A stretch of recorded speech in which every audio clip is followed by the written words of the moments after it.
All right. Welcome to Restless Reece. I'm the mouth of the north, Andrew Reese.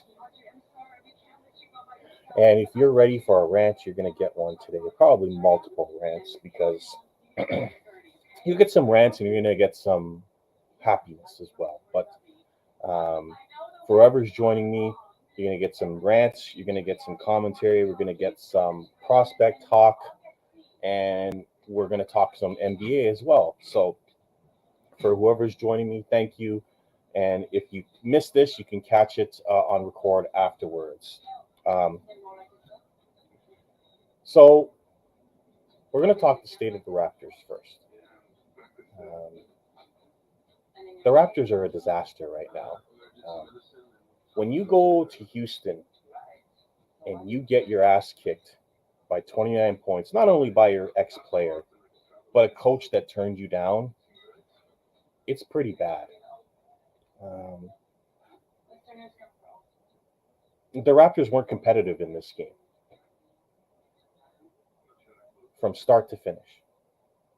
I'm going to explain to you how bad it is. So, the Rockets scored 84 points in the paint. It's the most amount of points that the Raptors allowed in the paint all season. It's February 2nd. Our defense is only getting worse. The Rockets shot 59% from the field. 59% in a 135-106 beatdown. The Raptors looked lifeless the whole game. Never, ever looked competitive. They had Fred VanVleet knocking over Dennis Schroeder with no confrontation of any teammates. They played with no life, no fight. And then I want you to understand the reaction after the game. But let's keep going. Cam Whitmore, drafted late in the first round by the Rockets. Slow start. Had reported knee issues, which is why he dropped in the draft. He was projected to be as high as 4 at one point. But the Rockets got him, I believe, at 23 late in the first round. Just like Grady Dick, he started off really, really slow. And in January, he has really picked it up. He's averaging 13 points on 48% shooting and 40 from 3 with explosiveness. And when I say explosiveness, this guy can dunk on you in a hurry. He had 25 last night, or 25 on Friday night. Alfred Sengun, who has been an absolute star this year, had 24, 13, and 8. Jakob Poeltl returned to this game, was a complete non-factor. Fouled out with 6 points and absolutely annihilated by Sengun. Emmanuel Quickley came back, got 25. But this Raptor team looks dispirited. They look disinterested. They look like a team that's ready to go home. Now, I really want to let you Raptor fans understand this. I don't like this. I don't like the way we lose. I'm okay if we lose.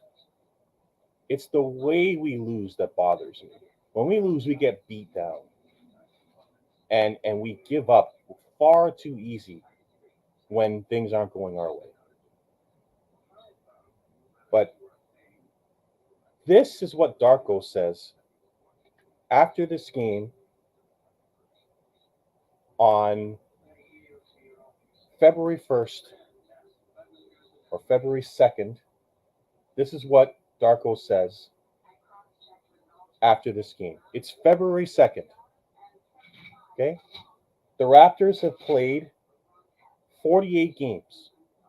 We are 17-31. This is what Darko, our new coach, who I call the Ark, and if you don't know, ask him the questions. This is what he says after this beatdown. They're an athletic team, and they have multiple players that can do a really good job of touching the paint. You've got to be a team in order to stop that. You've got to have all 5 guys connected to stop that. It's February 2nd, and you're telling me that we don't have a defense that can stop anybody. You're telling me our 5 guys are not connected. I mean, you could see that on the court. But he hasn't talked about defense all season. All he's talked about is his offense. Now, on February 2nd, after 48 games, you want to say that the team needs to be more connected and needs to be able to play together to stop players from driving the paint and eating us alive. That's been happening all season, Darko. All season long, that's been happening. But I guess when you allow a 84 points in the paint, which is an all season high, you really got to say something. But it doesn't end there. He also says, hopefully this film from tonight is going to be really good for us to study and learn from. What are you going to learn from that beatdown where every single Raptor player was a minus? I'm not joking. I didn't just make that up. Every single Raptor player was a minus, even Garrett Temple. There were no pluses on the entire team. That's how bad they were against the Rockets. Hopefully the next game is much better. I got news for you, Darko. You're playing one of the best teams in the West with the MVP of the league on it in SGA. Who's stopping him from getting to the paint? Who's stopping Chet? You're lucky Jalen Williams is out. He's another monster. He's out for a few games. Thank God we don't have to deal with him. But I don't think it's going to get any better when you play the Oklahoma City Thunder in their house. You had a lot of days to practice. The Raptors, a couple of weeks ago, recently, they had 3 days off. Okay?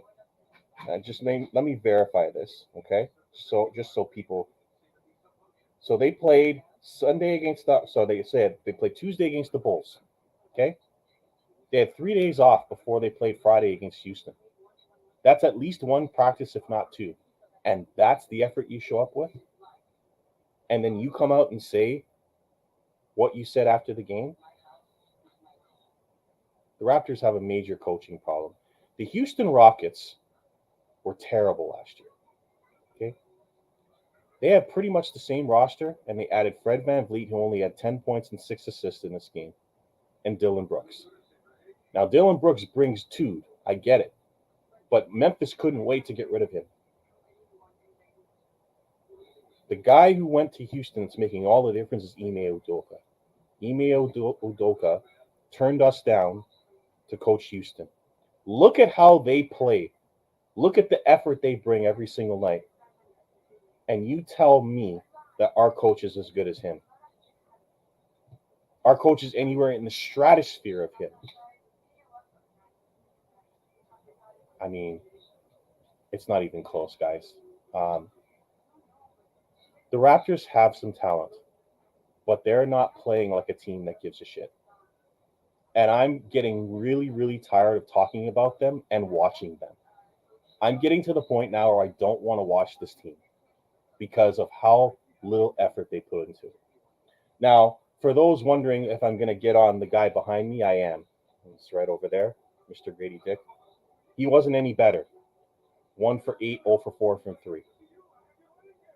For those wondering, oh my God, we should have drafted Cam Whitmore. Listen, Cam Whitmore was a great prospect who had knee issues. If you have knee issues, then you're going to drop in the draft. And I don't blame the Raptors for taking Grady Dick. He has a skill set that they needed, but they are not using it. When you tell a guy to just run into the corner and you have no set offense for him, he's going to go into the corner. He's going to be easy to guard. He's not running off screens. He's not using his athleticism.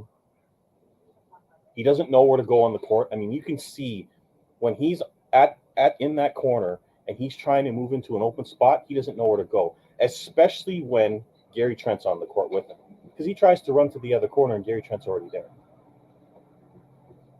A trade needs to happen to open up minutes for him and to become a major part of the offense. If you're not going to make him a major part of the offense, then I don't know what you're expecting from Grady Dick. He gives you rebounds. He tries to be active defensively, but he can't defend anybody. So if you're not getting offense out of him, I don't blame people for saying, what is he doing on the court? But they drafted this kid and had zero plan for him. The plan coming into this season was to get Scotty Barnes going. Congratulations. Everybody else is either traded or become worse or non-factors on this roster. So I'm sure Scotty Barnes is not having a lot of fun right now, scoring 28 points and meaning nothing. But that's the team you have right now. Until the Raptors commit defensively and until their young players understand that outscoring teams in this league is hard, then they're going to struggle to win games. This is just what it is. I was hoping to have some people react to that. Hopefully, people on the comments section or the videos afterwards will join me and talk about this game. But I really don't want to talk about this current Raptors side right now. They play the Oklahoma City Thunder coming up. I don't expect anything else but a double-digit beatdown. Then they go to New Orleans to take on Zion. Good luck guarding him and that team. So they're playing back-to-back in OKC and New Orleans. That's 2 losses right there, guys. I'm sorry to say. They go to Charlotte. Now, you would think going to Charlotte means a win, especially with all their injuries, but we've already lost to Charlotte this year in Charlotte. So I would hope we win that game. No guarantees there either.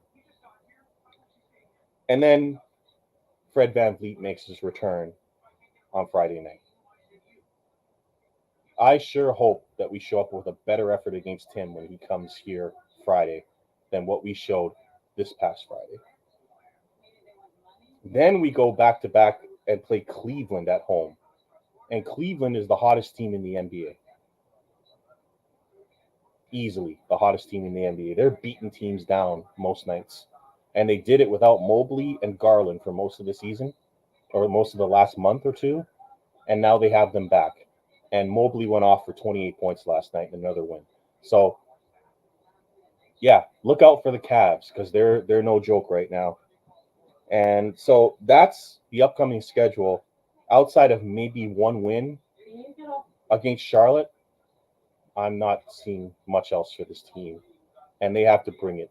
They have to bring more effort because what I saw in that game was utter humiliation. Hey, look, we have hopefuls here. So I am doing very well, hopeful. I just went off on the Raptors' effort against the Houston Rockets. I'm sorry you missed it. It was a lot of fun, so go back and check it out. To summarize it, I went off on Darko. The 59% shooting and the 84 points, a season high in the paint, and what little effort we gave, and the fact that every single Raptor player was a minus. That's very hard to do. Even Garrett Temple was a minus. That's how bad they were in that game. For those who missed it, go check out Darko's comments. It's February 2nd. His comments are a joke. Oh, no, I got more to come, hopeful. I got more to come. I just wanted to go over the Raptors-Rockets game, but I have more to come. LaMelo Ball is not healthy, to answer your question. He's been dealing with a sore ankle, and it looks like Charlotte's been keeping him out of games, naming him a game-time decision and then telling him that he's not going to play. So we'll see if he's healthy for the Raptors game. Yeah. LaMelo is a player that has been dealing with ankle issues for 2 years, just like his brother Lonzo in Chicago. Must be the shoes. No, so as far as what I'm talking about, I just spoke about the Raptors. I'm going to get into Marc Gasol's retirement. I'm also going to talk about the 65-game rule, and I'm going to talk about Dalton Knecht, our first prospect review. A guy I think the Raptors could really use, a guy who's NBA ready. We'll talk about him shortly. Well, Orlando's interested in Lowry or CP3. Well, they shouldn't be interested in CP3 because the guy has more hand injuries than hands. Um, as far as Orlando's interest in Lowry, I don't get it. They have enough guards. It doesn't really make a whole lot of sense to me. If he comes, how much is he going to play? Are they only bringing him for leadership qualities? Um, I think Lowry should go home and join Philadelphia, especially now with Embiid being out for a significant amount of time. For those wondering, Embiid has a torn meniscus. He doesn't have a flap injury. Okay, when something is hanging off of your knee, that's a you know that's a torn meniscus. So torn meniscuses, depending on how serious they are, can be anywhere from 4 weeks and up. So that's the update there. I'm just going through these here. So yes, Orlando wants leadership. Yeah, sure, sure. I think that him just coming in, uh, he doesn't have to leave Miami because Orlando's right there. That's nice. Um, I don't know how much he can bring. He just got there, so it'll be hard. But yeah, he could bring some leadership, I guess, to the team, and he can leave in the off season. I think Philadelphia might need that more than anybody, because with them beat out, they're really going to need the help of a veteran leader to lead them the rest of the way. Um, we'll see. I think he'll help Tyrese Maxey. Obviously, Orlando has a lot of guards, so yeah, it makes sense. But we'll see. I don't know about the fit of Lowry in Orlando. CBA rules won't allow him to join. Well, I guess that's true. So we'll see what happens with Kyle Lowry. Welcome, Mrs. Pascal Siakam Stan. Um, Our Raptors would do well with a young vet with championship experience. The irony is that the Pacers, Orlando is looking for that, not the Raptors. Listen, I respect the comment, my dear, but the Raptors are too far gone for veteran leadership. Okay, they're a team that has zero confidence right now. You're going to bring a veteran in there, and what is he going to do? Right? What you should have done was hired a veteran coach. If you're going to hire Darko, the point of bringing a veteran in really doesn't help you. You got Thaddeus Young on the team playing his heart out, makes zero difference. He brings a wealth of leadership, but it doesn't matter. You got Garrett Temple over there. You already have enough veteran leaders on the team, right? Bringing in a Kyle Lowry is not going to help the Raptors. They are what they are, and Darko being the coach doesn't help. I mean, listen, guys, when Darko says, "Hopefully, we're going to learn from this film tonight after the Houston game," and it's February 2nd. Hopefully, the game is much better. That tells me he doesn't know whether the game is going to be better or not next season. That tells me he already is out of answers. A veteran leader is not going to help that. When he says um, that they're an athletic team, what, you didn't know that before the game? You had 3 days to prepare for Houston, and they show up with that effort. 84 points in the paint with Yak up in the lineup. Remember, he was supposed to be the savior. We're going to be this way better team with him in the lineup, and we allowed a season high 84 points in the paint. How'd that work out? Not very well. And him saying that the team needs to be connected on February 2nd, what has he been doing for the last 4 months? Talking about his offense and watching his defense be terrible all season. We have a coaching problem, not a veteran leadership problem.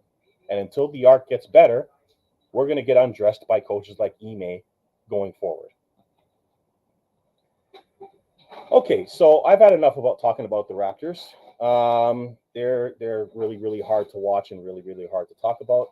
So I'm going to talk about Marc Gasol. You guys can keep giving me your questions as I go along.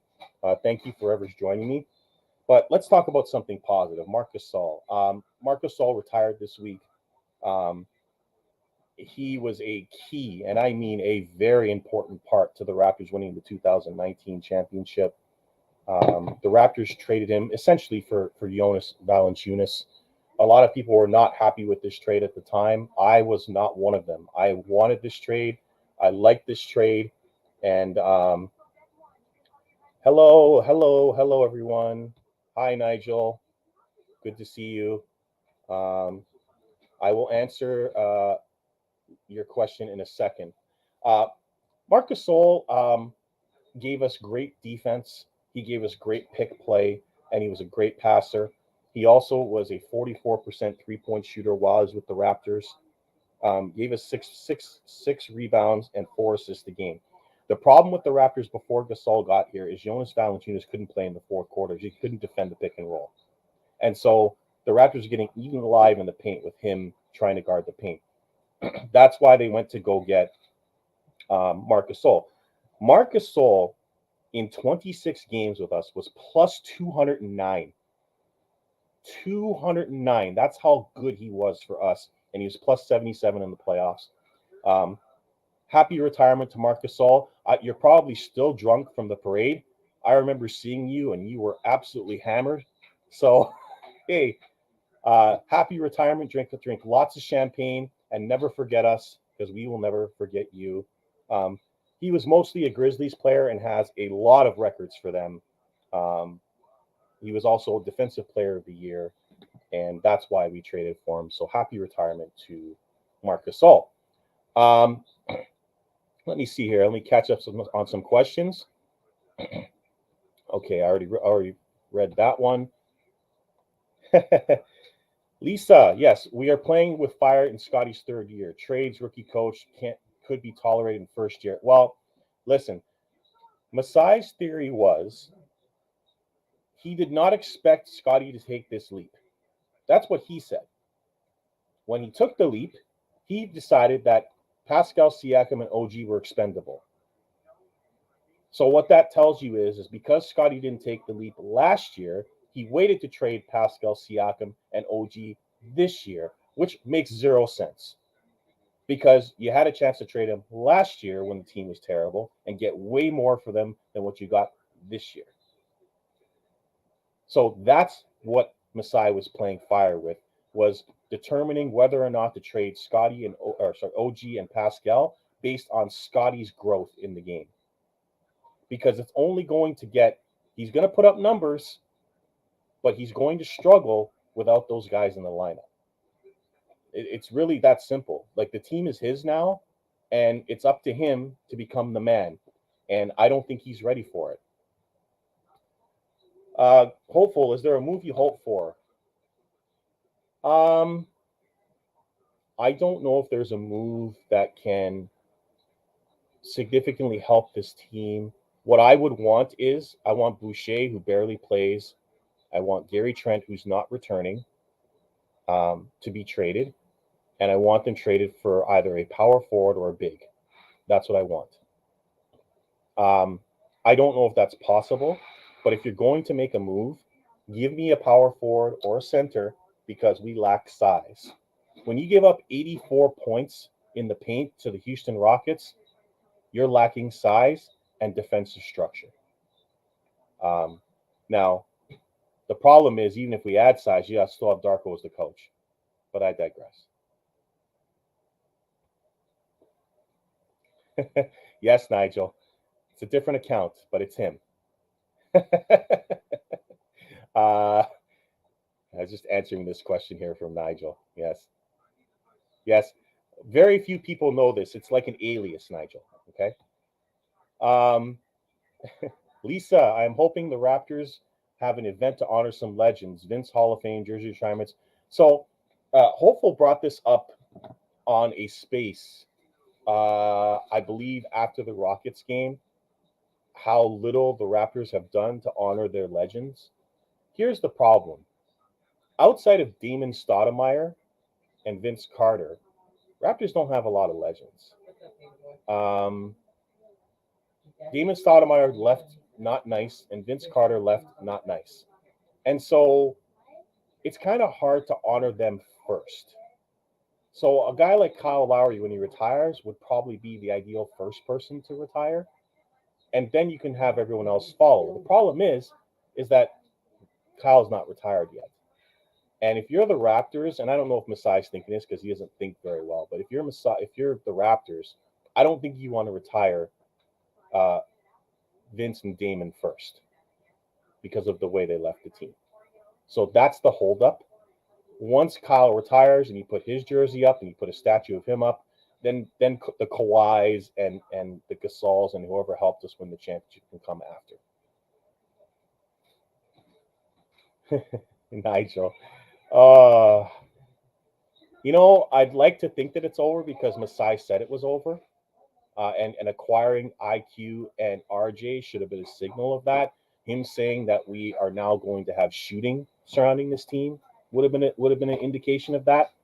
But I don't know what's going on in Masai's head, other than him looking for sympathy, because he looks like he's planning his exit. I don't think he'll be the Raptors GM after next season. That's what I believe regarding him.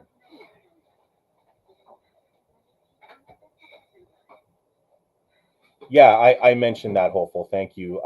I just mentioned that's why there hasn't been a retirement ceremony or a guy's retired jersey yet, because they want Kyle to be the first guy.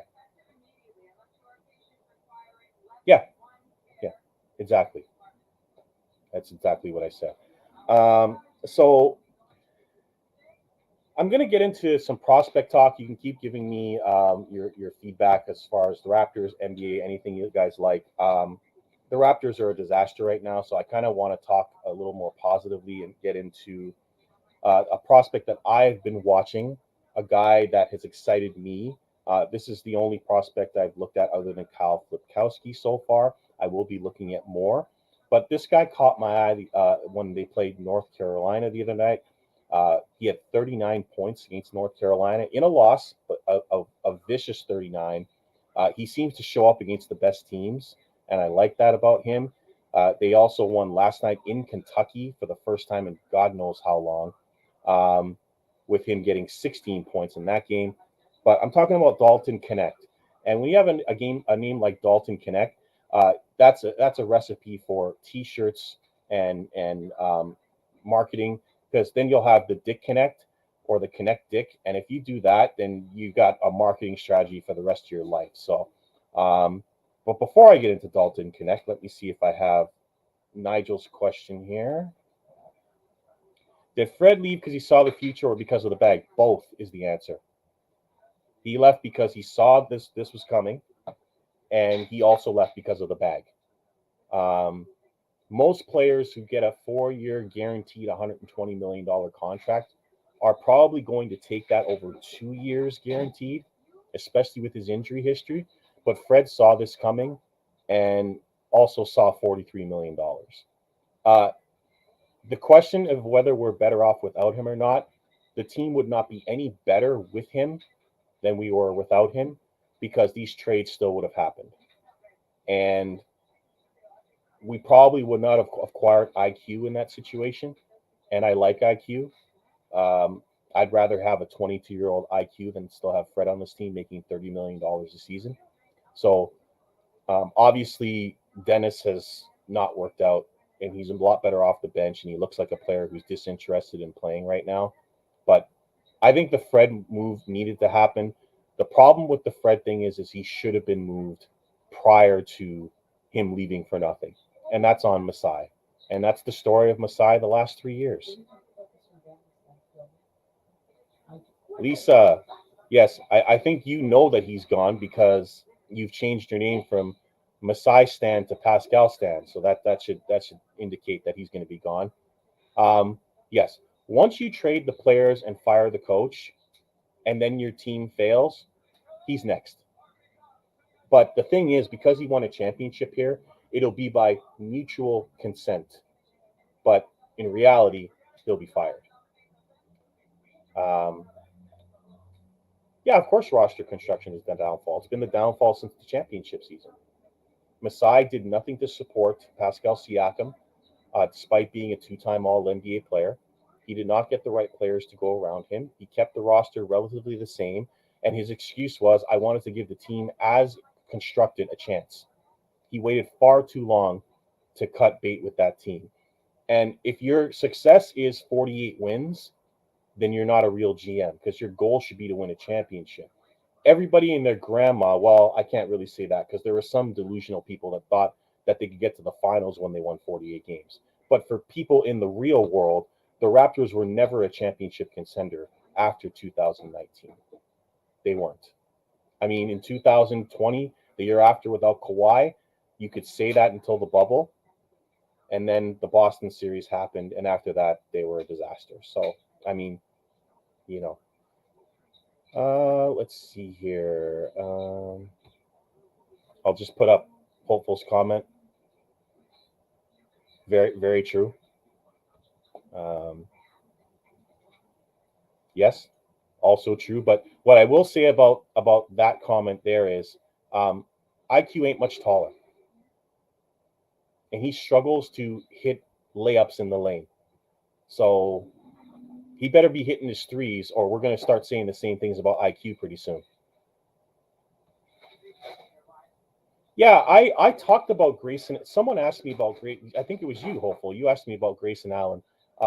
Yeah, we had a chance to get Grayson Allen a pick. It wouldn't have been the worst thing in the world, although I don't, most of us don't like his personality and didn't like uh, Dylan Brooks' personality as a reason to not bring him here. But the way this team, with how lifeless this team is, at least Grayson Allen would have brought some fire to the team because we have zero fire right now. And that Houston game is proof of that.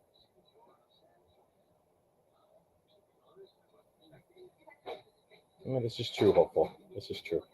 Good comment. Yeah, Nigel. It's funny when a team wins a championship, it's like they're in fear of getting rid of the guy who brought them the championship. Hell, we've seen it with our fan base. Nigel put up a poll the other day, guys, about Masai. And his poll was basically trust completely, um, wary but keep him, one more chance or fire him. And 80% of the people said the top two. Trust him completely or wary but still keep him. And then another 13% said one more chance, and 7% wanted him fired. I could not believe the results of that poll. Like, I guess Raptor fans just like pain, or they're really sympathetic towards him. I don't know which one, but it's really, really that the results of that poll blew me away. But thanks for the poll, Nigel.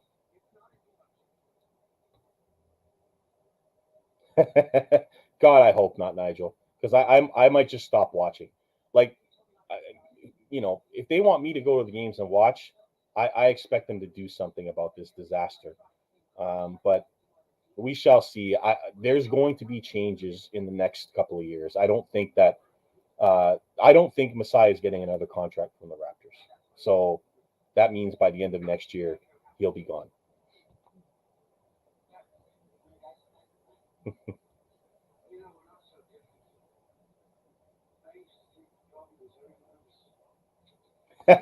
Apparently, inheriting a championship roster with two players who are almost out of the league, who are still being relied upon, and then getting Aaron Baines is believing in your players. Yeah. When they signed Aaron Baines, I could not believe how ridiculous a signing that was. Like your whole plan was get Giannis. Giannis resigns, and your answer to that is Aaron Baines. Yeah, that's when I knew we were in trouble. Getting Aaron Baines. Yeah. Well,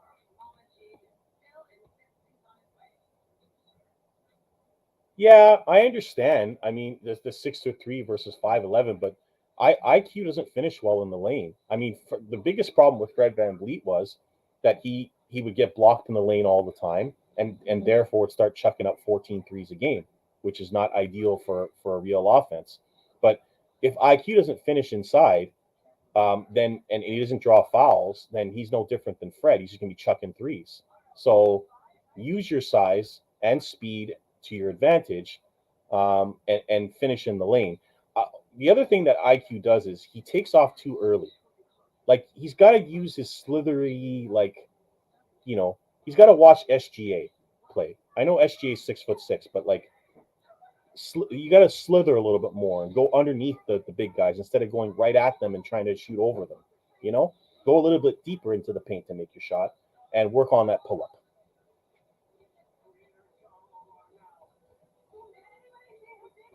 Yeah, I mean, yeah, Fred pretty much mentioned it that he knew that his time was done because they were shifting everything over to Scotty.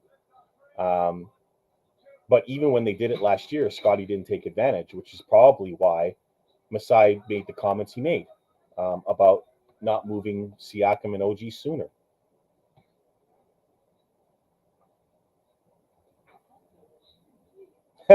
Nigel, you'll outlive Masai. I agree. Um, yes. 6'10" wingspan. Well, he needs to use it, hopeful. Um, so if you want to call me a fake fan as well, like Hopeful just put up there, please do, because I don't believe in Masai either, and I haven't for at least 3 years. So please call me a fake fan too. There was a time when I believed in Masai. When he came here, I believed in him. When he came here, I thought he could give us a chance to win a championship. He made the right moves at the right time when we had a chance to win. Now, whether it was him or Bobby Webster is up for debate, but at the end of the day, he's the president of basketball operations, and he's responsible for these moves. He's the one talking to the media at the end of the day. But in the 3 years since the championship, he's done very, very little to help this team succeed. And now we've traded away two of our players, one for that we got lucky to get two players back, and the other for basically nothing. Now you can talk about Jordan Noah if you want. Kira Lewis is probably not going to play for us, and Bruce Brown is on the first thing out the door before the trade deadline. So, and the draft picks we got outside of the 2026 pick, we're going to find out are useless or not. But I will talk about the 2024 picks because I have a prospect that might fall into our range. So I'm going to get into Dalton Knecht. 6'6" guard, 204 pounds, out of Tennessee. He's projected to go anywhere from 15th to 24. Now, I've seen him on one board as high as 8, but I don't think he's going to go that high. The average from all of the mock drafts that I studied yesterday is 15th in the draft. Um, we have a couple of picks, and we could easily convert them to a higher pick. We also have a lottery protected pick, which may become a lottery pick. So this is what I'll say about Dalton Knecht because I did some research here. He's definitely a pure scoring wing. So the Raptors seem to be missing a pure scoring wing, although they have RJ Barrett. They really don't have one off the bench right now. Grady Dick's a work in progress. And this guy's 6'6", and so I could easily slot him in the Gary Trent position on the team, and I'd be happy with that instead of signing somebody else. He has a lethal jumper, guys. Like if you want, just go and watch his tape. There's some tape on it after. His jumper is lethal. It's a slower release, but it's accurate. I mean, we're talking swishes on every shot. Like it's lethal. He's got impressive bounce for a white dude who's 6'6". This guy can really jump. He can dunk on you if he wants. He's got above the rim ability, so look out for that. He's definitely NBA ready. Like this is a game that translates well to the NBA. He's a lethal 3-point shooter. He can get his own shot in the lane and in the paint. He can take contact as he's going in with his drives. Not the best dribbler, but he can use power to get into the lane and finish. And he has a really good pull up from the mid range, which is something that Hopeful's been talking about for years that we need on this team. Someone who can pull up. He can carry the load offensively. So, like, if you need a guy to really put up points and carry the load, he can do that. He's doing that in Tennessee right now. He's got a ton of confidence, and God knows we need confident players on this Raptors team because we don't really have many of them right now outside of RJ Barrett, who has knee swelling for the last 2 weeks. And as I said, explosive in the lane, can really drop the hammer, guys. Go watch his tape. He can dunk on some people at 6'6", so that's fun to watch. He's a solid mover off the ball, something that we need on this team because there's not enough people moving off the ball, too much people standing still while we're passing the ball around the perimeter, which is a problem with Grady Dick. Obviously, our offense would have to change or improve for someone like this to be effective, but he can get his own shot. So that's something we need to open up the rest of the team's offense. What I will say is negatives is he's not a good defender. He has the physical tools to be a good defender, but he's not a good defender. So for a team that already struggles defensively, might not be the best pick, but if you want a guy that can really put up points and be a physical player who can get his own shot, drive the lane, open things up for everybody else, this is the guy you draft. I would consider him if he drops in the draft. Obviously, there's other players to look at, but I like what I've seen so far from him. He's averaging 20 points a game for Tennessee right now on 40% shooting from three and 48% from the field. He is projected to be the second guard taken out of the draft, the second shooting guard taken out of the draft, behind Baylor's guard, whose name escapes me right now. But I will eventually watch the Baylor guard and talk about him in the future. But his game stood out to me because I happened to catch Tennessee the other day, and he was fun to watch. So that's Dalton Knecht. For whoever's hasn't seen him, go check out his tape. I mean, the Raptors kind of need, they have guards and they kind of need a power forward or center now that Koloko is gone. It's kind of amazing how we went from having all these big guys to having none, and we have Thad Young starting at center. It just amazes me how 83% of the people can trust Masai still when we've had no real center for 3 years and then traded the world for Jakob Poeltl. Drafting Koloko obviously was an enticing prospect at the time, but really never played for us and then got really sick. So, that was a result of us trading for Thaddeus Young and moving down in the draft to get rid of Goran Dragic's contract, which also wasn't necessary at the time. But Masai really liked Thaddeus Young and wanted him on the team. We could have had Walter Kessler in that draft, and therefore the trade for Jakob Poeltl would not have been necessary because Walker Kessler is a better version and younger version of Jakob Poeltl. So, as you can see, when you make mistakes, shit flows downhill. And when you make mistake after mistake after mistake, then it just leads to more mistakes. And that's what's happened with Masai Ujiri. If you go through all of the different things that he's done, moves that he's made, it's really hurt the team more than it's helped the team. And now hiring Darko after a month and a half search really, really indicates to me how much of a mess up this was. I noticed there's no Darko defenders out there, and I'm glad there isn't because outside of us passing the ball more, I don't see any improvement on the offense. I don't see any improvement on the defense. We've gotten worse there. And this, even with OG and Jakob and Pascal in the lineup, we were terrible defensively. So outside of the first 10 games of the season, and that's why I said when everyone on Twitter was crying about Jakob Poeltl and the fact that we were getting out-rebounded every game, it's like, how's Jakob improving that? Houston out-rebounded us 49-37 with Jakob in the lineup. So it's like early in the season when he was playing, people were calling him out for being bad and us being terrible defensively with him in the lineup. He wasn't playing fourth quarters when he was healthy and in the lineup. So, I mean, and that's mostly because of his foul shooting. But how is he all of a sudden going to make us a good team? I understand being hopeful, like my friend Hopeful, but let's be realistic here. The team was bad with him. So, yeah, the Raptors don't give me a lot of hope or a lot of things to cheer about, guys. But we at least got RJ and IQ from the OG deal, and we got rid of Flynn, which was great.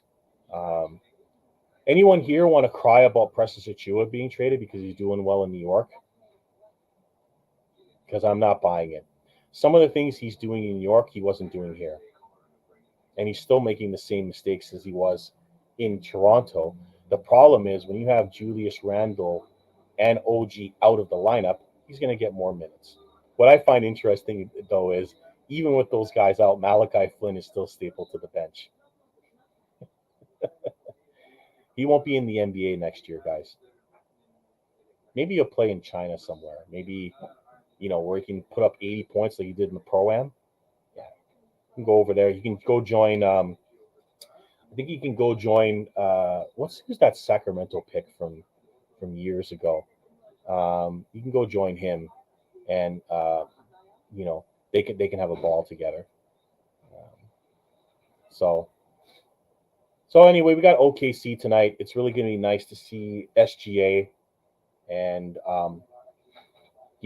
for those who don't know, he's putting up 30 every night.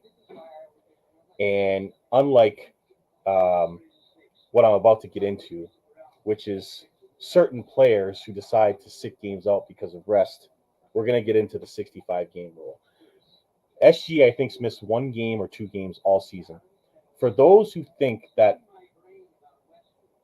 Joel Embiid should be MVP or Luka Doncic should be MVP, they're missing games. If I have an SGA who ends up playing 80 games and averaging 30 points with all NBA defense, and then I have Embiid and Doncic averaging 34 with 10 assists, but missing 15 games, the MVP should go to SGA. I'm sorry. And the thing is, here's what I want to make clear about this rule. For those who don't know, the 65 game rule got put into place this year to curb load management. And I 100% agree with the NBA, other than the fact that I thought it should be 70 games, something that Charles Barkley agrees with me. And I'll give you Charles Barkley's quote. These players got nobody but themselves to blame. I agree. We're not talking about injuries here. We're talking about multiple players, stars and non-stars, sitting out because of rest, not because they were hurt, sitting out because they needed rest, or the trainers or their agencies or the owners or whoever decided they needed to rest, or the players themselves decided they needed to rest. Whoever it is, they're resting. Okay? The Players Association signed off on the deal. It's not like the NBA just said, we're going to put in this rule.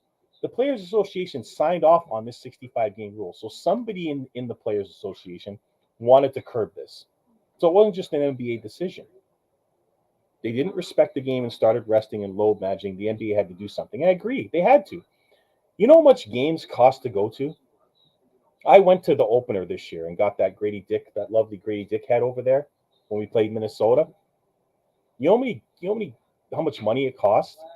It's like $300 a ticket to go see them. And I'm talking to go see them in the middle, not in the bottom where it's $1,000 a ticket. Fans deserve to know who's going to play or not. When I grew up, I knew Michael Jordan was going to play. I knew Charles Barkley was going to play. I knew Karl Malone was going to play. I knew the stars were going to play unless they were hurt. Today, we don't know who's going to play from game to game because they're just magically out at lunchtime or right before the 6 p.m. news hour. And you already have tickets. You can't sell them after. You can't get rid of them after. You have to go. And you get to miss out on stars. Look, during the Kawhi years, I went to 2 games during that championship run, and both times I didn't get to see Kawhi because he was load managing. It's not right. So if I'm SGA, even if there was no rule, and SGA plays 80 games, and Embiid and Doncic play 65, whether there's a rule or not, SGA is going to get the MVP because his team is in second in the conference, and he plays every game. He impacts every single game that they play. So I'm sorry, but I think that's the way it should be. Now, as far as Tyrese Halliburton complaining about losing out on $40 million, I understand that because you're legit hurt and maybe you came back too soon and you have a hamstring injury. That's fine. But even if there was no rule, okay, they're not picking you for all NBA if you're out most of the season. Not happening. So the rule did not cost you $40 million. Your injury did. Okay, so we've seen this before with players getting hurt and not being all NBA. So, and what I'd say to Tyrese Halliburton is you're probably making more money off the court than you are on the court. So cry me a river. When you're making $50 million a season, I expect you to play basketball, not to take games off. Now, I understand he's hurt, and they're going to load manage him the rest of the year. They're going to put him on a minutes restriction. But there are far too many players that take games off.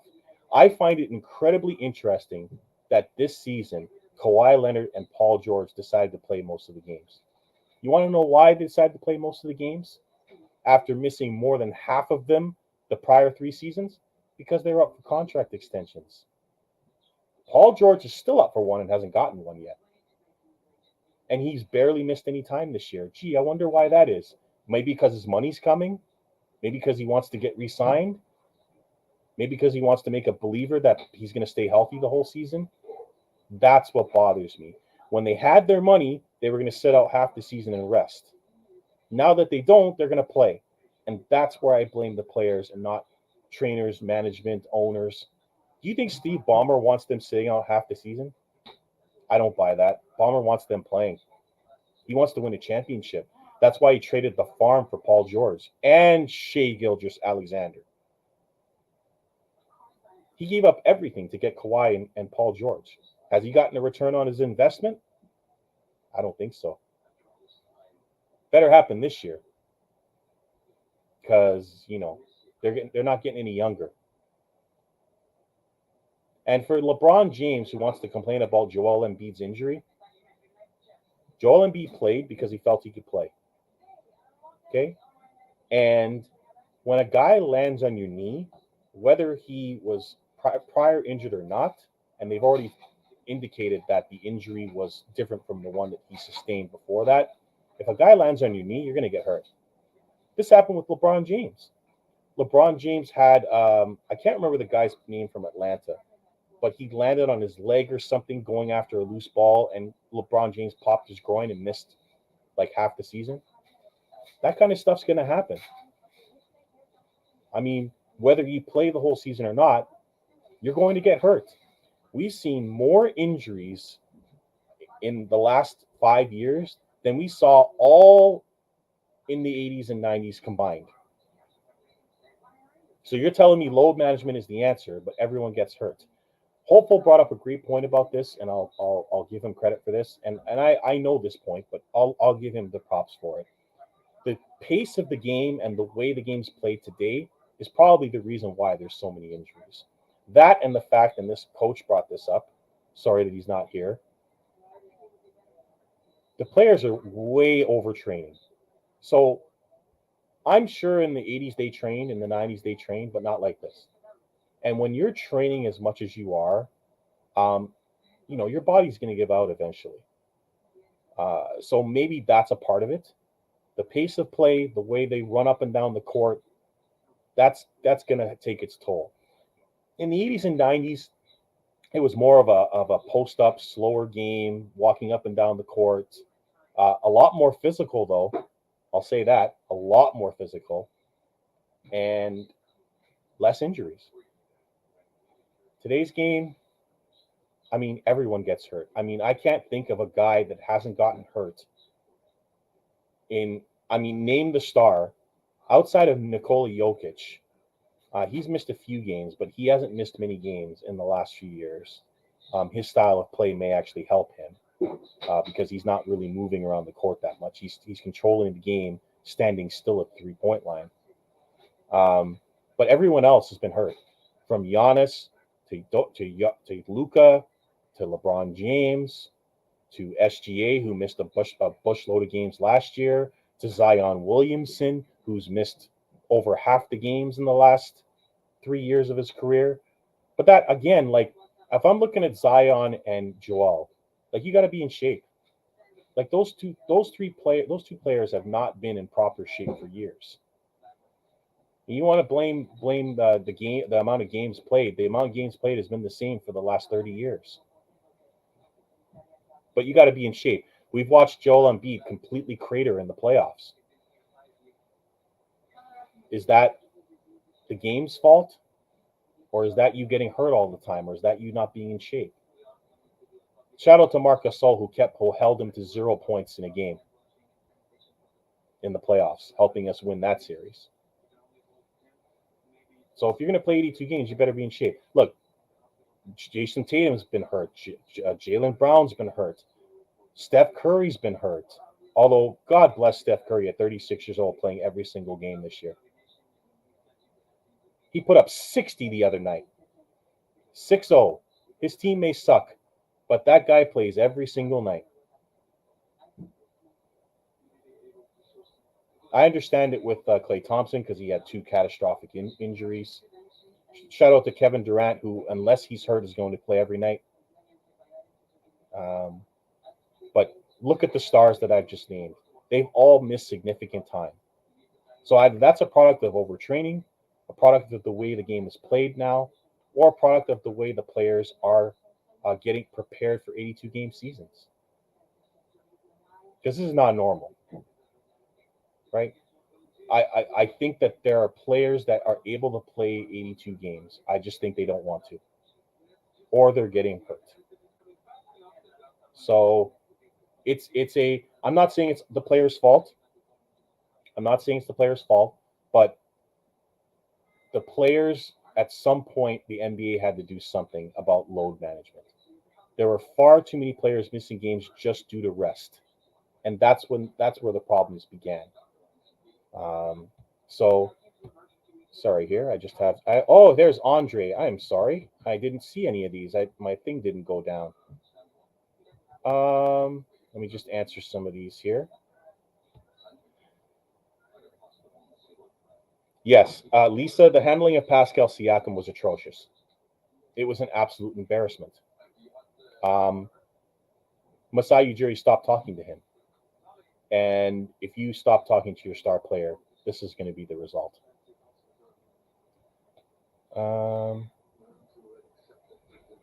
Yes, I agree, Hopeful. That is what he needs to work on. And he'll get there. He's 22 years old. He's got lots of time. But yes, he does seem kind of not strong in the areas he needs to be strong. So I would agree.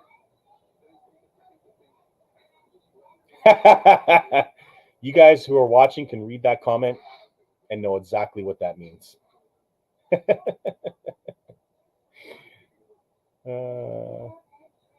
He isn't raw enough for our team. Yes.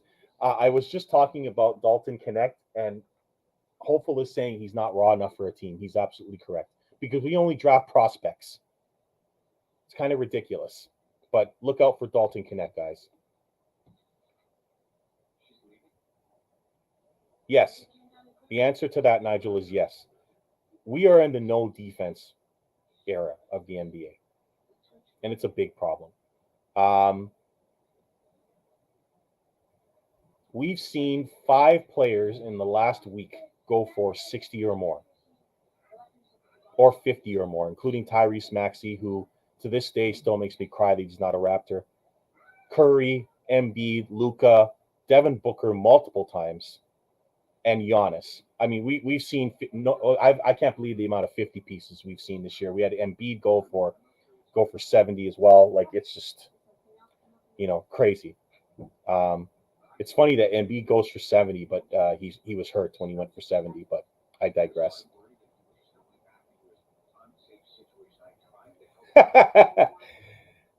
Good point there, Hopeful. Like I said, our coach is going to be called the Arc until I see real offense and defensive strategy from him.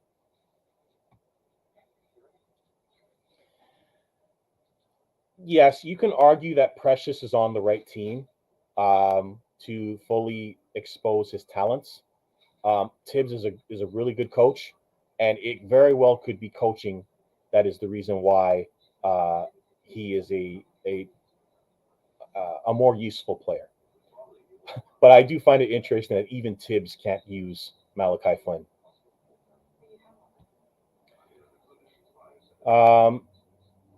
Yeah, he's ranked 2 right now. I'm not sure if it's behind Embiid or Luka, but if OKC is near the top of the West, he absolutely should be the MVP. With or without the games, I thought that, but especially with the games being missed by Luka and Joel, he should be the MVP. Absolutely. What a thing that would be going into the Olympics to have the MVP on Team Canada, eh? Wouldn't that be great? Andre, glad you joined us late. I will, answer your questions. I just didn't catch them here as I was talking about the 65-game rule. But now that the mouth is done talking, I'll answer your questions. Um, yeah, the players are okay. They're bigger, faster, stronger. I get it, but that's a condition of the way the athletes are being brought up and the way they're training, the supplements, the nutrition. Everything is different today, which should prepare you to play the style that they're playing today in today's NBA. But more players are getting hurt than we've ever seen in NBA history. So, what's the answer to that? For all these nutritionists and all these sports scientists and all these things that we have and all these analytics, players are getting hurt more now than they ever have. So, what does that mean, right? Yeah, of course, people are going to get hurt. Sure. The challenge is people may be wanting to force themselves on the court to make sure they make it. Well, I don't believe in that because you never had to force Michael Jordan on the court. You never had to force Kobe Bryant on the court. You never had to force LeBron James on the court. Um, you have to want to play basketball. And I think some of these guys could do a little bit more than just say, okay, I'll rest. That's all. If you want to play, you'll play. You don't think Stephen Curry in Golden State, you don't think that they wouldn't want to rest him? You don't think that their record is what it is, and they're like, Curry, you should probably rest. No, he wants to play, and they're playing him. And despite their record and with how they're struggling, he's still playing every game. So I don't buy that. A 36-year-old Steph Curry is one reason to load rest. He's 36 and playing every game, but you got guys that are younger than him load managing. It's ridiculous. Pascal Siakam plays every game. So listen, I think that there are excuses for not playing games, and they're called injuries. If you're not injured, go and play the games. I mean, they took out the NBA took out 4 games in 5 nights. In the 80s, they used to play a game every 3 days. So there were times when teams would play back to back to back in the 80s. They took that out and they put 4 games in 5 nights, which is 4 road games in 5 nights. They took that out to help the NBA players not miss games, and they still load managed and rested. And that's why this 65-game rule came into play. See, that's my issue. This thing here. There are players that have forced themselves to play, and the best example is Isaiah Thomas, and his career is over. And my heart bleeds for him, but there's a reason he did that. They were in the playoffs. He thought it would help him get paid, that it would help his team win. Players do that. They play through injuries. Kawhi Leonard did it for us. Watch Kawhi Leonard in the Milwaukee series and then in the Golden State series. He's playing on one leg. And you know why he did that? Because his contract was coming up. So it's interesting to me how you'll play through injury when you need to get paid, but you won't when you're not. That's just something to look out for, guys. Yeah, medical technology is better, which should mean that we have better conditioned athletes, but that doesn't necessarily mean you're not going to get hurt. And I almost feel like we're overworking our bodies to be, prepared for these games, and instead of taking rest when you should take rest, you're taking games off. I think if you ask players, taking games off is not a good thing. I don't think taking games off helps you be better conditioned to play in the playoffs. I don't buy that. I think playing more and more often prepares your body for the grind of the playoffs. That's just me. I mean, I've never believed in playing less means you'll be better conditioned for the playoffs, but that's just me. Yes, agreed, Andre. But it hasn't led to less injuries. So it's an interesting thing that I want to discuss more in the future. I actually want to do a show, perhaps in the off season, with Hopeful, who's really good in this area, on why the amount of injuries we've had have taken place and why athletes get hurt so much more now than they ever have. And this goes to all sports, whether it be the amount of injuries we have in baseball, the amount of injuries we have in soccer, the amount of injuries we have in football. The only place where you don't see it more often is in hockey, because hockey players are built differently. They're going to play no matter what. and it might have something to do with the fact that they're not making the kind of money that these other sports are making. But I digress.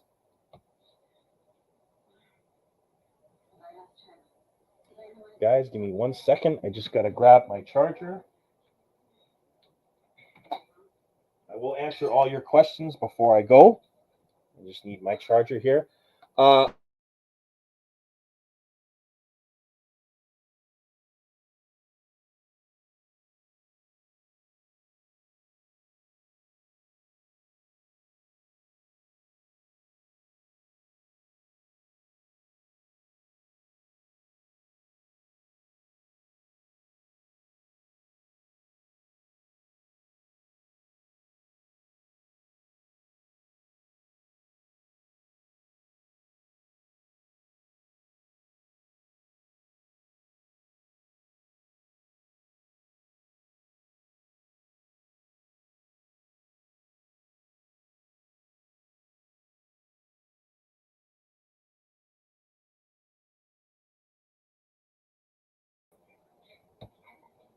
Sorry, guys. I lost my camera for a second there. Hopefully, it's okay now. And hopefully, you have not left me. Okay. So, thanks for the comment there, Hopeful.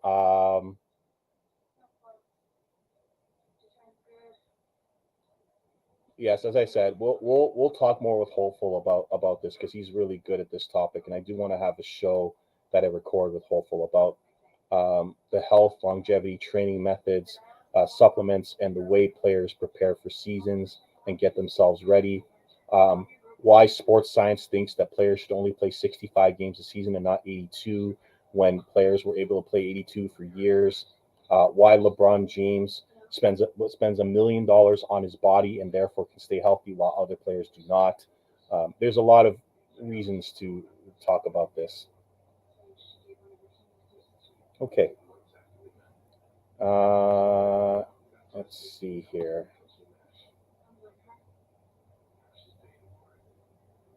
Yeah, these are good points from Hopeful. As I said, I will talk to him about that in a future show. Hey, JD. Good to see you, JD.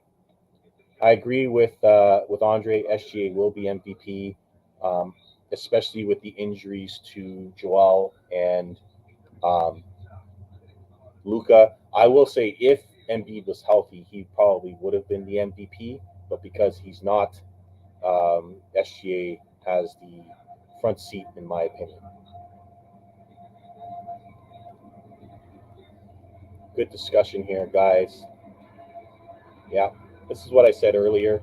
Um, Players played through injuries back in the day. I think that has a lot to do with what they were getting paid.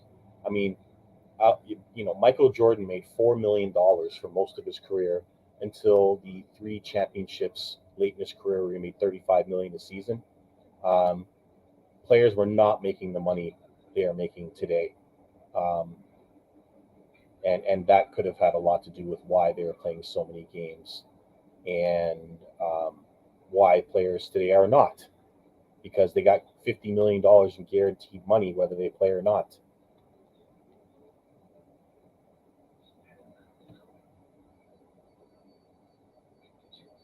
Good discussion here, guys.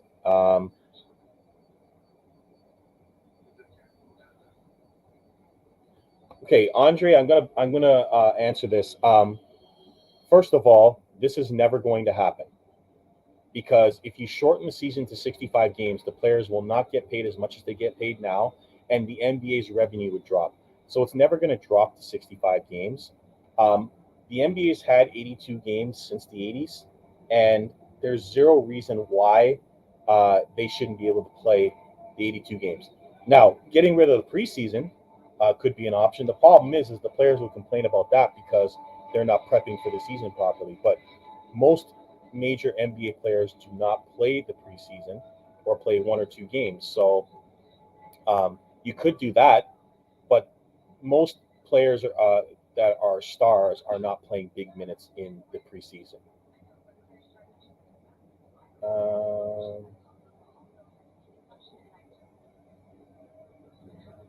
yeah, this is a really good point. kids are playing so much basketball before they get to the league, and they're getting significant injuries. Um, you know, prior to even playing in the NBA, we saw Kyrie Irving play 7 games in college because he had an injury that kept him out the entire season. Now, Kyrie Irving's been hurt his whole career, so that might be a reason, but um, he's been injured a lot. Um, yep, this is a great point. AEU is a problem. Andre, I'm back. Don't worry, just had a camera problem.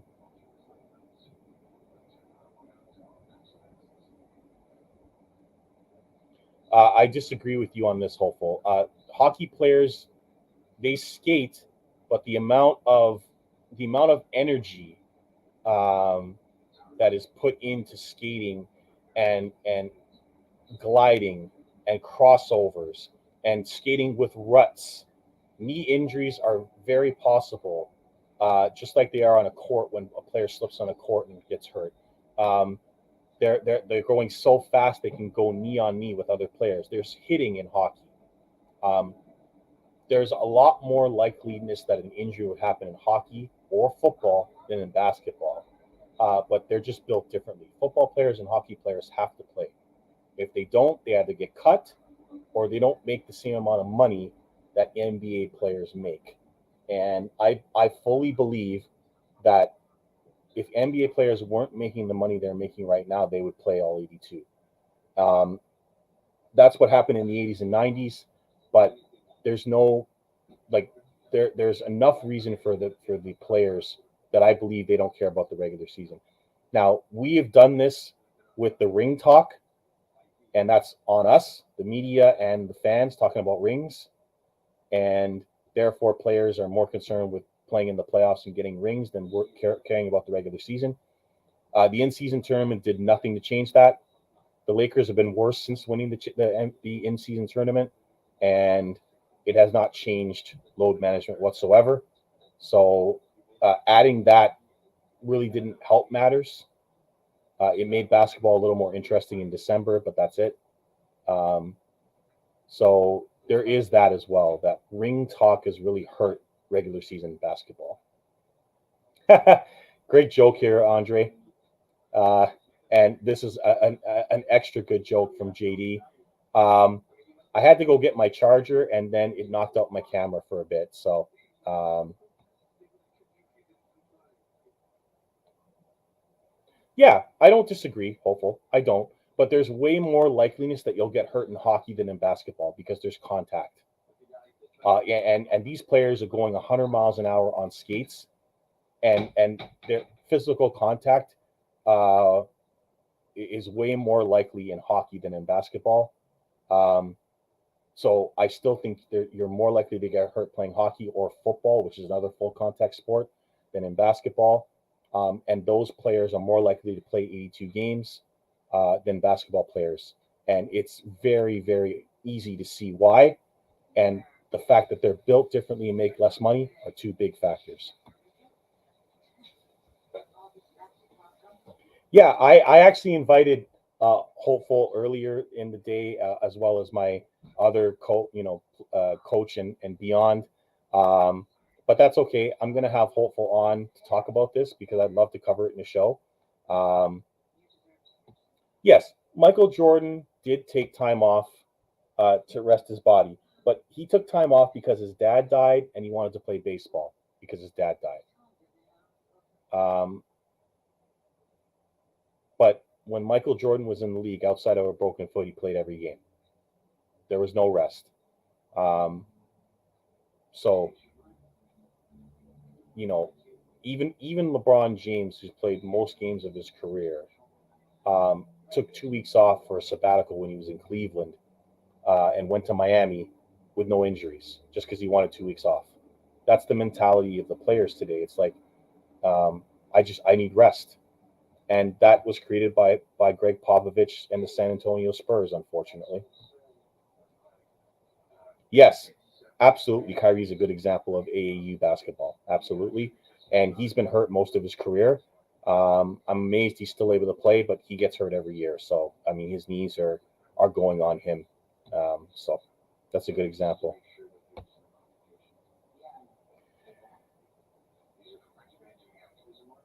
Yes, I agree that originally making the season 82 games was probably not a good idea, but at the time, the NBA was on tape delay, and so they probably needed 82 games to make revenue reasonable enough to continue the league at the time.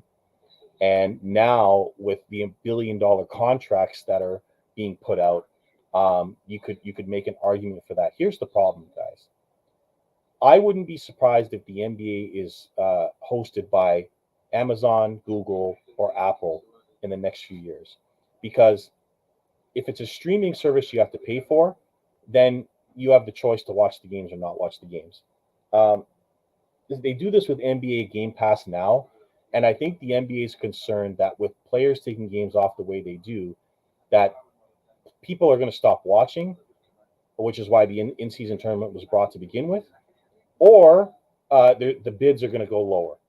Like TV companies are not going to pay billions of dollars for a product that's not guaranteed. If players are going to like the other night they had a national TV game with Lakers and Celtics. LeBron and AD just said we're taking the game off. They weren't hurt, and I guarantee you the NBA wasn't happy about it. Boston played all their players. The Lakers decided we're not going to play LeBron and AD. They weren't hurt, and that's the issue. That's the problem. And then LeBron coming out and complaining about Joel Embiid getting hurt and not getting days off while he takes a game off in Boston is atrocious. And no one can tell me that that wasn't on purpose because LeBron played against Atlanta and Houston before that, got blown out. And then they played yesterday in a win at New York. You know why they took Boston off? Because LeBron and AD wanted to play at the Garden instead. That's all. That's my issue with it.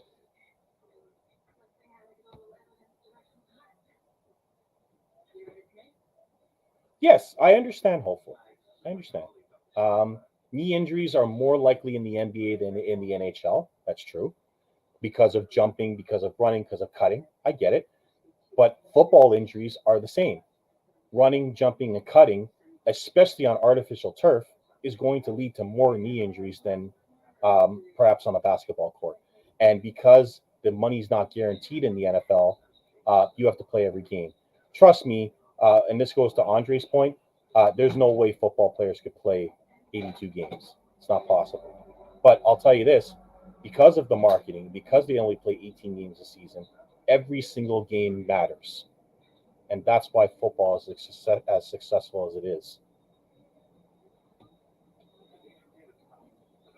Nigel, I'm going to say 3 years.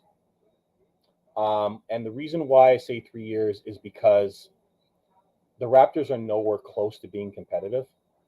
And I don't believe if Masai is here for the next two, that we're going to get better. We will have to have a management change and a significant management change for us to get better.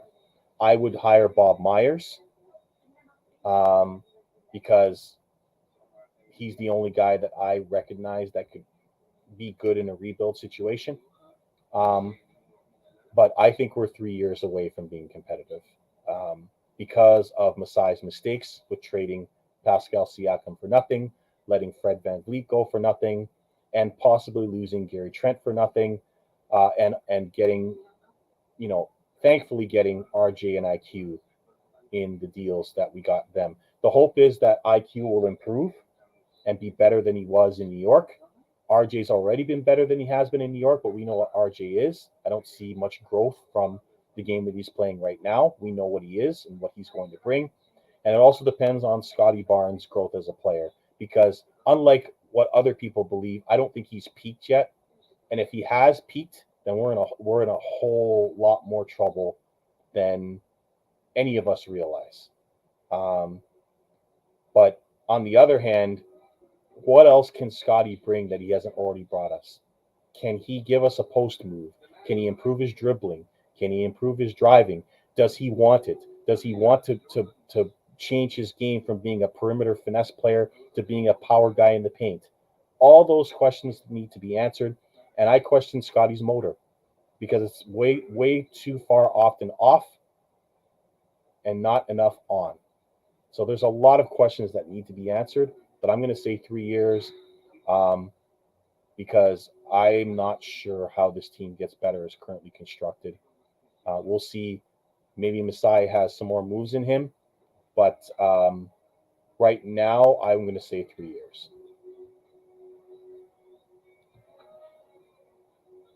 Andre, I would hire Bob Myers. I don't want to see Bobby or Masai's faces anymore.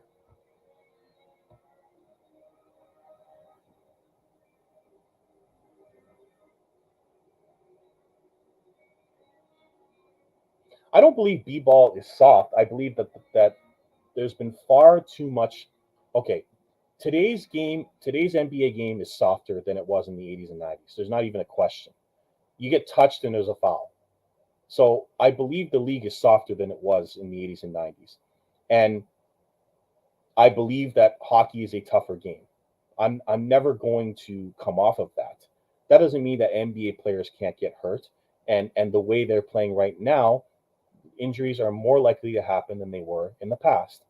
But the game itself is called soft and is played soft. I mean, I just that's the way I view it, especially because I watched the NBA in the 80s and 90s, and it's like comparing it's like night and day, the way they play the game today and how they played it then. Yeah, Andre is with me on 3 years max. JD, we're still in the teardown process. We haven't even begun rebuilding yet. Yeah, that's correct. That's absolutely correct. If you're Masai, you're waiting for Scott to see how high Scotty's jump is, and then determining what to do then. But from what I've seen, the best player on the Raptors has been RJ since the trades, and he's hurt now. So,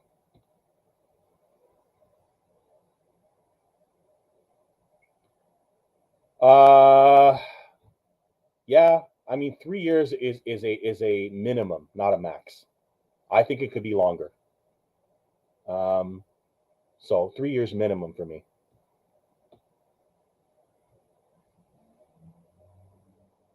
Yes, I agree. I know.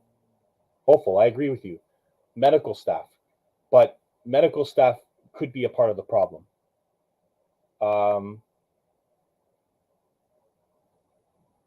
Sometimes there's too much medical staff and not enough players saying, I just want to play. Now, I understand you have to protect players from themselves, um, but rest days are happening far too much in the NBA for my liking, and it needs to stop. I've never ever heard of a rest day in my life in the NHL. In fact, it's never happened.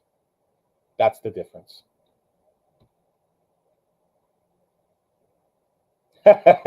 Yeah, I guess. Um, Tear down is part of the rebuild. Um, yeah, starting over. But the problem is Masai really hasn't started over. And until we start over with a new GM, that's what's going to happen.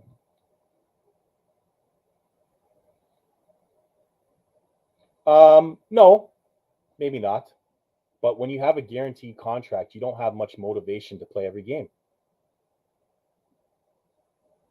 Um, so what I will say is that I'm not blaming just the players because a lot of this is ownership, management, trainers, medical staff. I get it. Um, but when you have a 36-year-old Steph Curry who's making almost $60 million and is playing every game despite his team struggling and has every bit of right and sense to not play every game, is playing every game. That's what I'll say. You got to have it in here to play every game. You think we're ahead of schedule because we have Scotty. Um, there's a direction now. It's time to develop him around proper players and use the blueprint teams have used in the past to win. I don't know if Scotty is a number one option yet, guys. So you can try to build around him, but I don't think he's there yet. And so that's a slippery slope.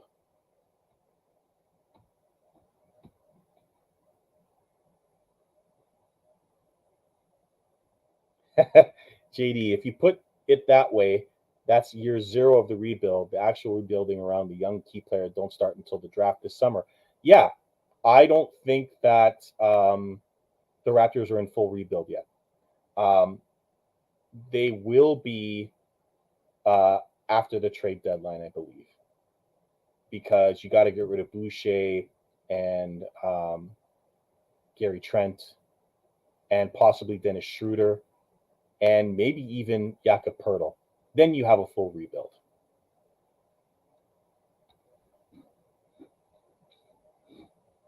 Here's the problem, Andre. Scotty doesn't have a mid range.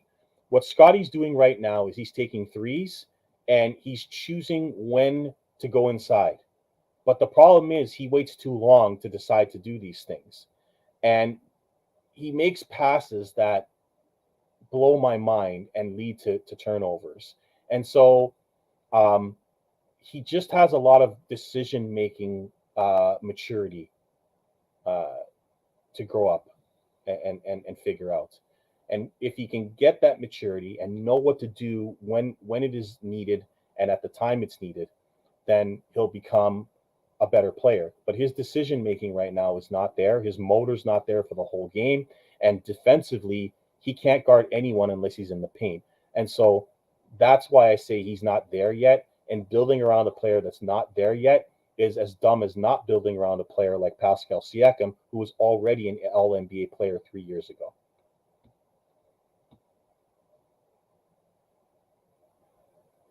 I think I don't think Masai knows what to do with Gary Trent because he shoots 40% from three. But unless Gary's scoring for you, he doesn't really give you anything else.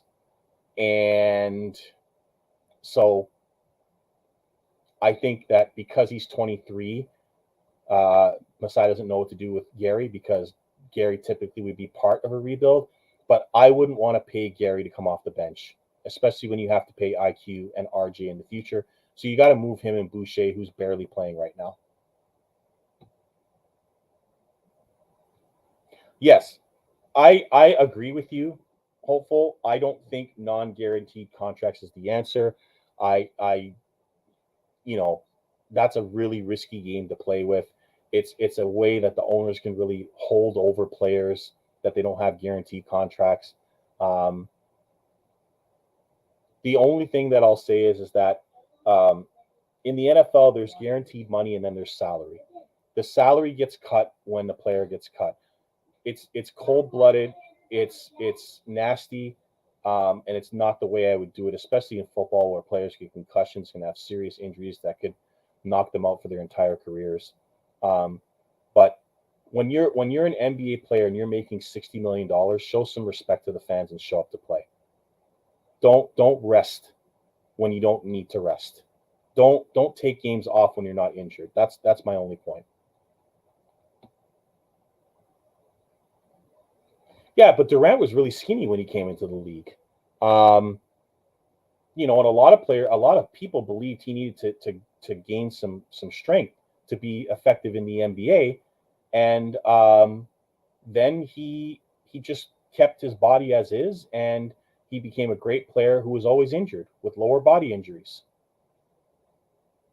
So that's an interesting thing to follow because Durant has had multiple knee, uh, Achilles, and foot injuries, uh, despite having that core strength because his legs never grew.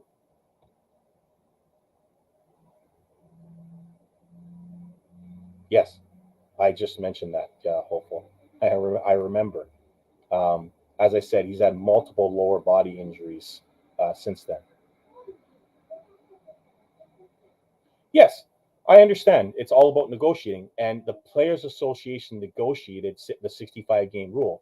So if you negotiated the 65 game rule, don't come out and cry and complain about it and call the rule stupid. Tyrese Halliburton, LeBron James, Your players' association negotiated this into the collective bargaining agreement. So don't come out and complain about it after. That's all I'm going to say.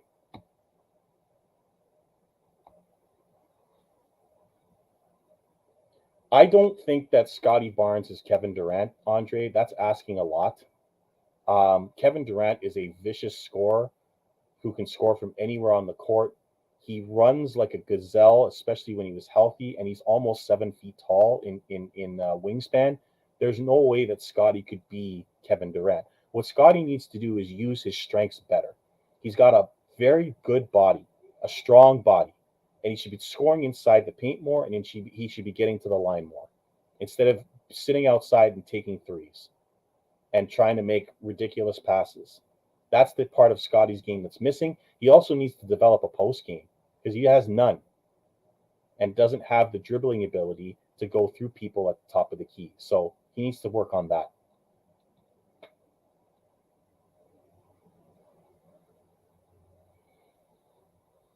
Yes, thanks, Hopeful, for that. But yes, good response to Andre. Kevin Durant's always had the core strength. I understand what core strength is.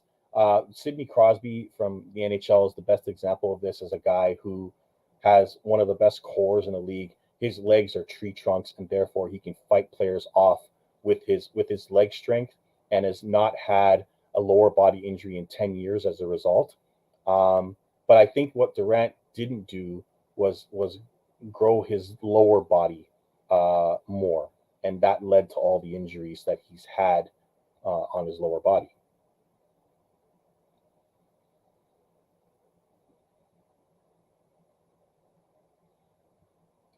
Yeah, but he would need to develop a post game for that, Hopeful, which he has none of. I think that the thing that's missing from Scotty Barnes' game is a post game. He needs to get better in the post. He needs to know how to dribble while he's in the post. He needs to be able to take contact without losing the basketball. And then from when he's outside, to make his three-pointer more effective or to make his mid-range game more effective, he should watch someone like DeMar DeRozan play. DeMar DeRozan is probably one of the best um, mid-range scorers in the league. He knows how to use the dribble to get fouls. He knows how to use his body to draw fouls. And that's a player that I would watch if I was Scotty Barnes, if you want to score from the mid-range better.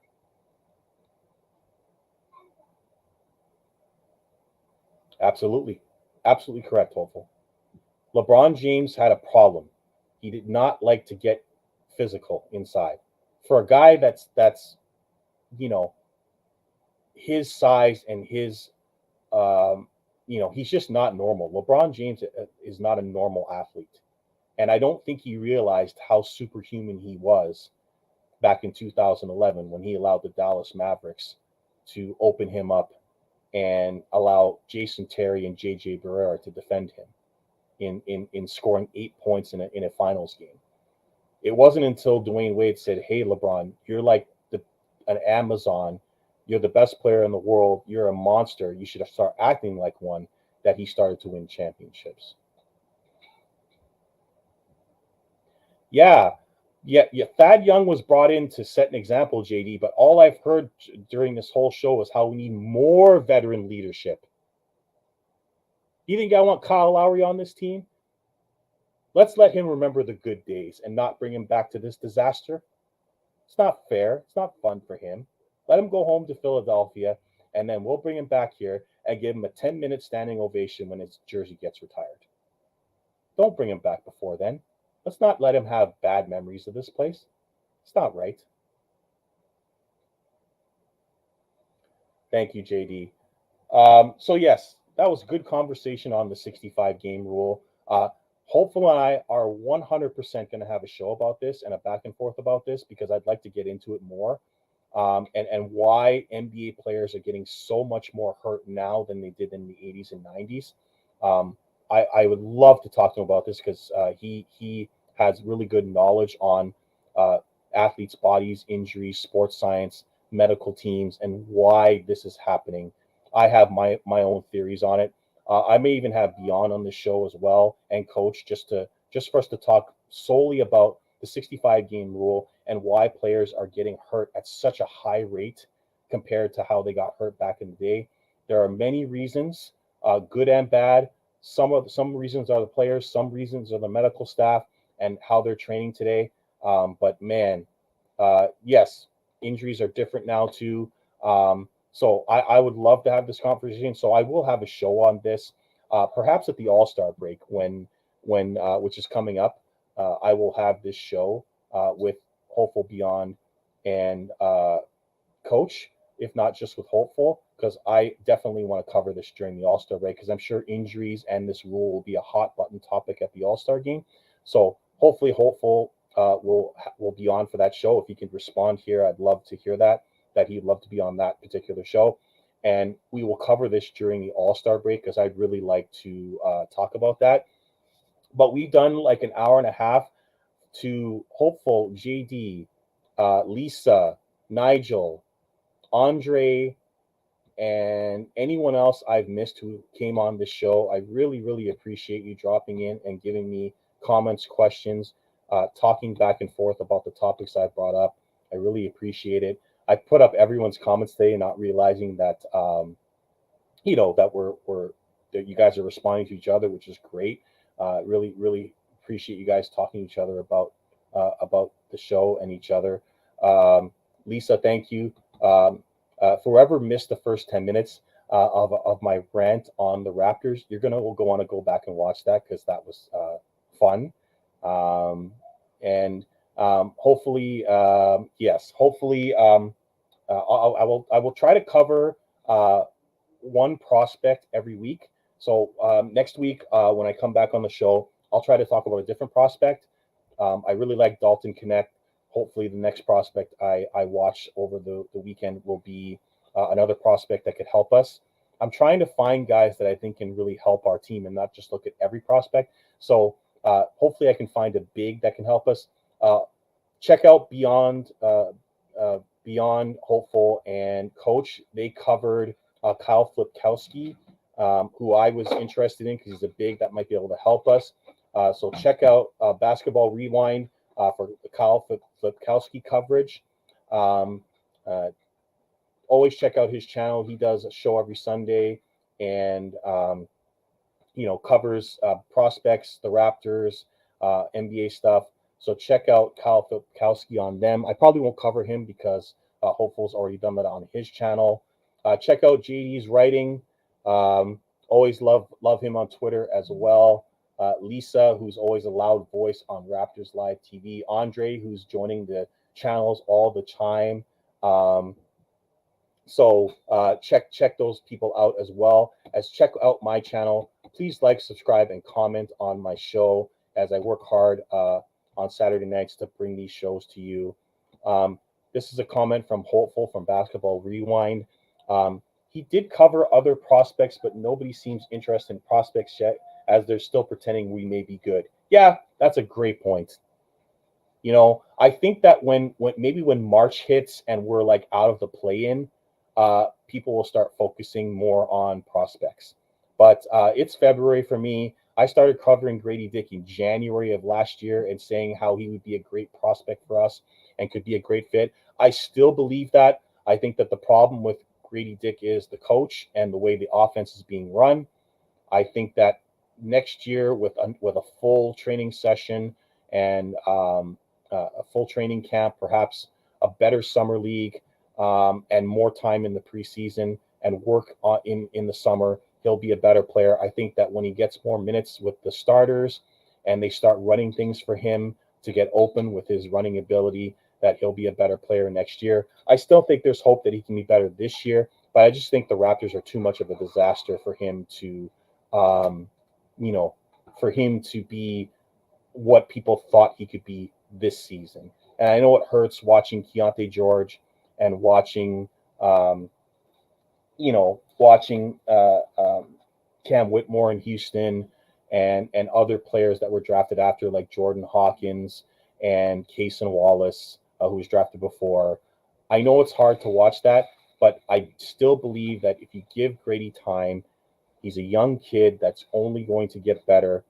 But I think that the way we play our defense and the way we run our offense and is it's going to be difficult for Grady to be better just running into the corners and having someone just look at him and he's guarded. So he will have to work on his game going into the lane. He will have to put his body into the lane and start working on his mid range because he can't just be sitting in the corner taking threes. He's better than that, and I hope that he gets better as the season goes along. But that's my show for this week. Hopeful says there's more videos in the chamber. I will still cover a prospect per every week when I do this show because we have what could be 4 draft picks coming up. And really, with the way this team is playing, I want to look forward and not in the present or back because it's depressing. So, Marc Gasol retiring gave me a few cheers of joy. And then watching Dalton Knecht play for Tennessee made me happy. I don't want to do these shows and be angry and sad all the time. So then when you see me, I'm going to bring anger and happiness at the same time. But for now, I'm the Mouth of North Andrew Reece. Thank you all for joining me. I'll see you next week on Restless Reece. Don't you dare miss it.